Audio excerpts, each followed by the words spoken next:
This is Master Bamboo, and today we're going to showcase the ZZAW C4 mATX case.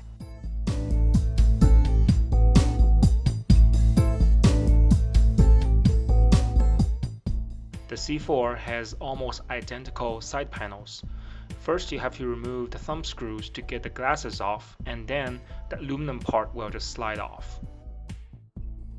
For power supplies, this case supports a ATX or SFX form factors.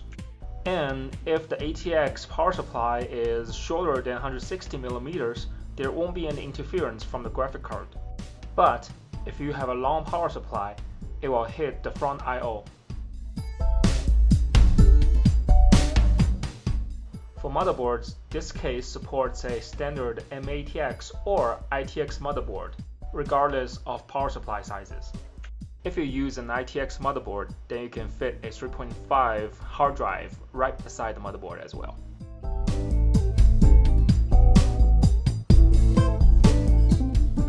If your graphic card is shorter than 290mm, then it won't have any problem with the clearance with the power supplies. But if your graphic card is long, then you might want to hold off on the length of your ATX power supply. You may also want to check the height of your graphic card in order to fit within the case.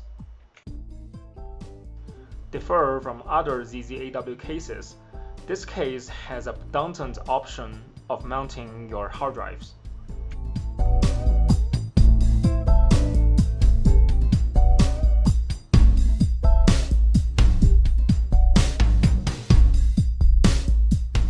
Also something new from ZZAW cases. Now, this particular case, you can run the cables through the back panel, and you can also mount your 2.5 drives underneath the motherboard.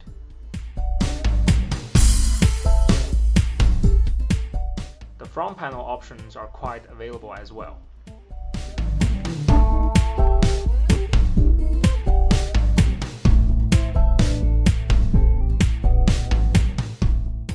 To grab the mounting plate for the PSU, all you have to do is take off the 4 screws and the plate is all yours.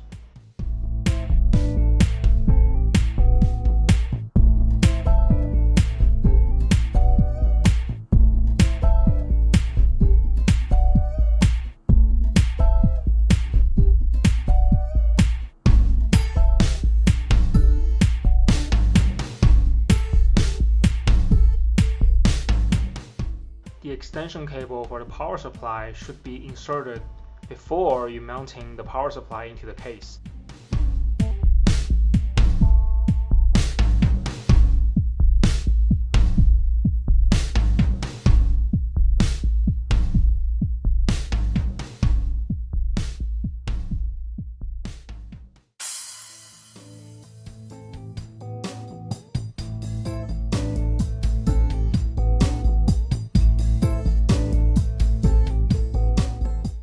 Installation of the CPU, memory, and also the M2 drives are per standard.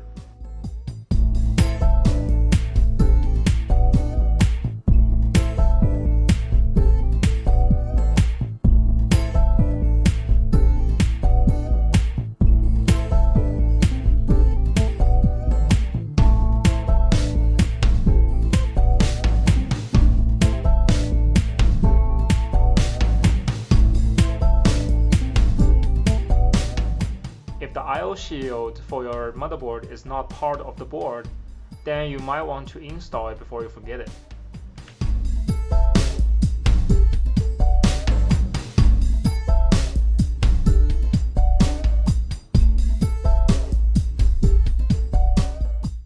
The all-in-one water cooler should be assembled before placed into the case.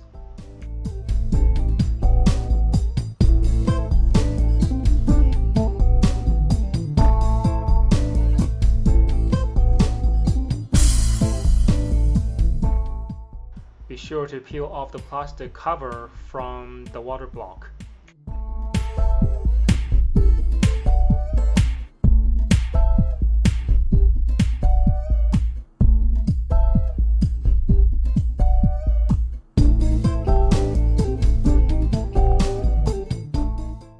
management for this particular case is like a breeze compared to the other ZZAW cases.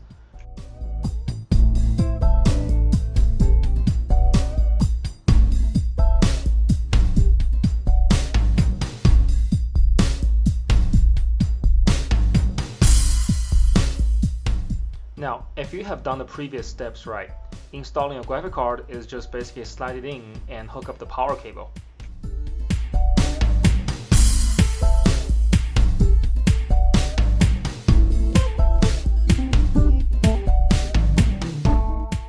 If you prefer, you can also install an exhaust fan right above the motherboard.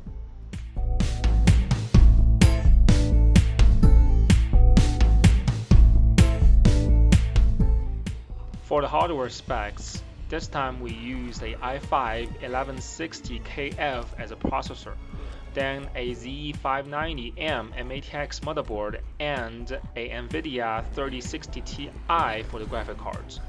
The processor has been overclocked to 4.9 GHz across the board, and the graphic card stays stock. The Resident Evil 6 benchmark tool actually runs on DirectX 9.0C, which is relatively aged. With the newer generation graphic card in place, the temperature is quite great.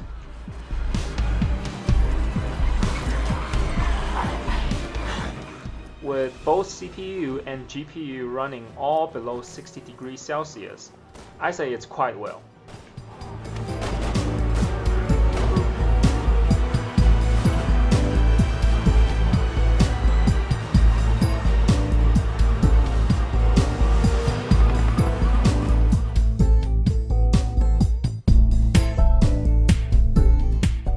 The next benchmark down the line is called StarSwarm.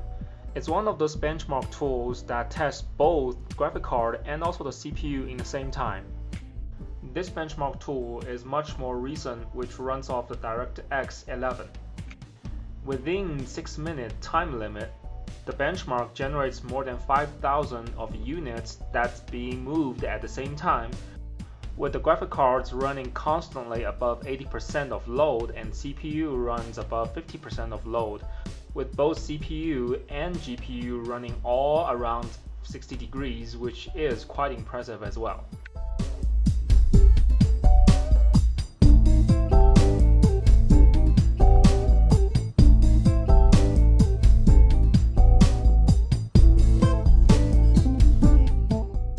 Now, if we have to use something that's the most recent, which utilizes DirectX 12, then the Time Spy from 3D Mark is the tool to use.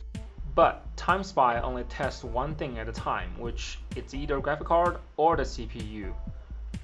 So without a doubt, both temperatures are running quite well again. The result from the benchmark score is actually a clear indication that overclocking for the CPU is working quite well.